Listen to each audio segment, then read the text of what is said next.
உடன்படிக்கை என்றால் என்ன? உடன்படிக்கை என்பது இரு நபர்கள் அல்லது இரு குழுக்கள் தங்களுக்குள் ஏதோ ஒரு காரியத்திற்காக போடப்படக்கூடிய ஒப்பந்தமாகும். அந்த ஒப்பந்தத்தில் இரு நபர்களுக்குமான நிபந்தனைகள் எழுதப்பட்டிருக்கும். அந்த இரு நபர்களும் அந்த ஒப்பந்தத்தில் கையொப்பமிடும் பட்சத்தில் அந்த நிபந்தனைகளுக்கு, அந்த கட்டளைகளுக்கு, அந்த கண்டிஷன்களுக்கு ஒப்புதல் அளிக்கிறோம் என்ற சம்மதத்துடன் தான் அந்த கையொப்பத்தை அந்த பத்திரத்திலோ அந்த காகிதத்திலோ கையொப்பமிடுகின்றனர்.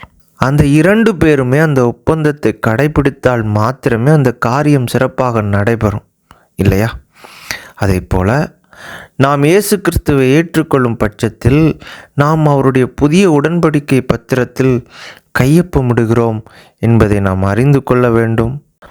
அப்படி என்றால் என்ன அர்த்தம்? புதிய ஏற்பாட்டில் சொல்லப்பட்ட கற்பனைகளுக்கும் கட்டளைகளுக்கும் நான் உட்படுகிறேன் என்ற அர்த்தம். அந்த உடன்படிக்கைக்குரிய சில வசனங்களை நாம் தியானிக்கலாம். அவருடைய நாமத்தின் மேல் விசுவாசம் உள்ளவர்களாய் அவரை ஏற்றுக்கொண்டவர்கள் எத்தனை பேர்களோ அத்தனை பேர்களும் தேவனுடைய பிள்ளைகளாகும்படி அவர்களுக்கு அதிகாரம் கொடுத்தார்.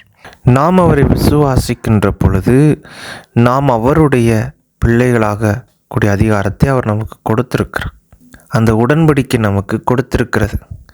எப்படி ஒரு வேலையில்லா பட்டதாரிக்கு ஒரு எக்ஸாம் கிளியர் பண்ணால் போதும் அவனுக்கு கூகுள் நிறுவனத்தில் வேலை, இல்லாவிட்டால் மைக்ரோசாஃப்ட் நிறுவனத்தில் வேலை என்று சொன்னால் அவனுக்கு எந்த அளவுக்கு ஒரு சந்தோஷமாக இருக்குமோ, அதே போல் நாம் விசுவாசிக்கின்ற பொழுது, அவரை ஏற்றுக்கொள்கின்ற பொழுது நாம் தேவாதி தேவனுக்கே நாம் பிள்ளைகளாக மாறுகிறோம் என்பது உடன்படிக்கை. இந்த உடன்படிக்கை இதோடு நின்றுவிடப் போகிறதில்லை. யோவான் 15வது அதிகாரம் 4வது வசனம், என்னில் நிலைத்திருங்கள், நானும் உங்களில் நிலைத்திருப்பேன் என்று இந்த வசனம், இந்த உடன்படிக்கை சொல்லுகிறது. பார்த்தீர்களா?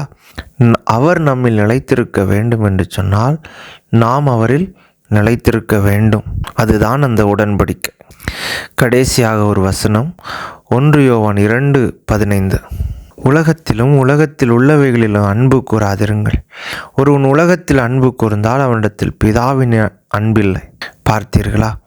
உடன்படிக்கைக்குள் வருகின்ற பொழுது ஒரு மிகப்பெரிய கண்டிஷன் இருக்கிறது. அது என்ன கண்டிஷன்?